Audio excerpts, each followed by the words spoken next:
비타민C를 매일 먹으면 폐질환 예방 효과를 줄 수 있다고 합니다.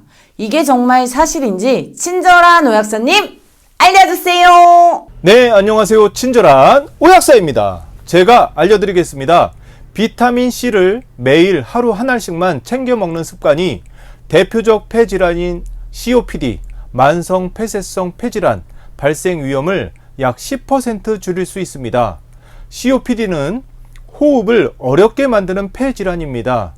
흡연은 COPD의 가장 일반적인 원인으로 담배와 같은 유해한 입자나 공해와 같은 가스의 흡입에 의해 발생하는 폐의 염증 반응으로 폐 안의 공기를 내뱉는 것을 어렵게 합니다. 국내 한 연구 결과에서 비타민C를 하루 평균 필요량 75mg 이상 섭취하면 그렇지 않았을 때 COPD 발생 위험이 0.9배로 낮아진다는 것이 연구 결론입니다.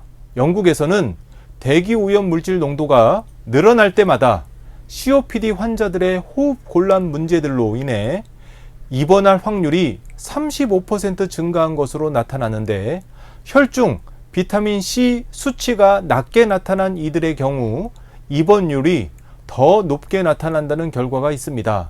즉, 비타민C 섭취가 많을수록 COPD, 만성 폐쇄성 폐질환 발생 위험이 낮아진다는 것으로 밝혀졌습니다. 비타민C의 항산화 활성이 COPD 환자들에게서 대기 오염 물질들로 인한 영향을 완화시켜주는 효과를 기대할 수 있습니다.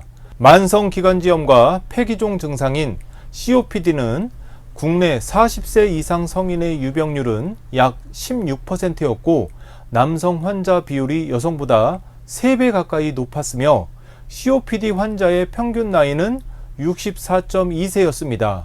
40대나 50대의 경우에는 아침에 투명한 가래, 즉 폐에서 나오는 점액이 함께 나오는 가벼운 기침이 일어나며 운동을 하거나 움직일 때 나타나는 숨가쁨 현상이 있습니다. 60대의 경우는 일단 심각한 호흡곤란이 있습니다.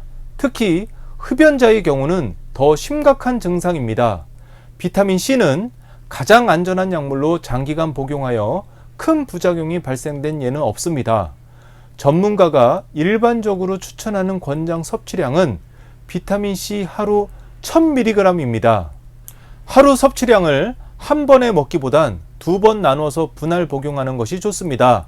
비타민C는 수용성이기 때문에 대사가 빨라 복용 후 대장에서 흡수가 안 된 비타민C는 반감기가 그리 길지 않아 5시간에서 6시간이면 금방 소변으로 배설되기 때문입니다. 비타민C는 항산화 효과를 나타내 알레르기 반응, 결합 조직 유지, 종양 억제 등 면역계에서 중요한 역할을 합니다. 비타민C는 공기와 잦은 접촉을 하면 산화, 변질될 우려가 높습니다. 한 번 먹을 용량으로 하나씩 개별 포장된 정제나 파우더 제품이 효과적입니다. 또 한 가지 중요한 체크 포인트는 제품 선택 시 흰색으로 된 비타민C를 고르는 것입니다. 이유는 산화 여부를 판단하기 위해서입니다. 만일 흰색의 비타민C를 구입했는데 색상이 변해 노란색을 띠면 산화된 것이므로 섭취하지 말아야 합니다. 원래 순수한 비타민C는 흰색입니다. 하지만 비타민C 제품들의 노란색 색소를 사용한 제품들이 시중에 많이 나와 있어 산화되었는지 여부를 판단하지 못하는 결과를 초래합니다. 산화된 비타민C를 복용한다는 것은 독약을 먹는 것과 같다는 말이 있습니다. 비타민C는 열에 약하기 때문에 약 70도 이상의 열을 가하면 비타민C의 오각형 구조가 깨집니다. 따라서 신선한 채소와 과일을 가열하지 않고 날것으로 먹어야 비타민C를 파괴하지 않고 섭취할 수 있습니다. 만성 폐쇄성 폐질환 COPD 환자들의 경우 식생활을 통해 비타민C를 충분히 섭취하면 상당한 도움을 받을 수 있을 것으로 보입니다. 항산화제인 비타민C가 대기 오염 물질이 체내에서 산화 스트레스를 유발하지 못하도록 억제해주기 때문입니다. 지금까지 친절한 오약사였습니다.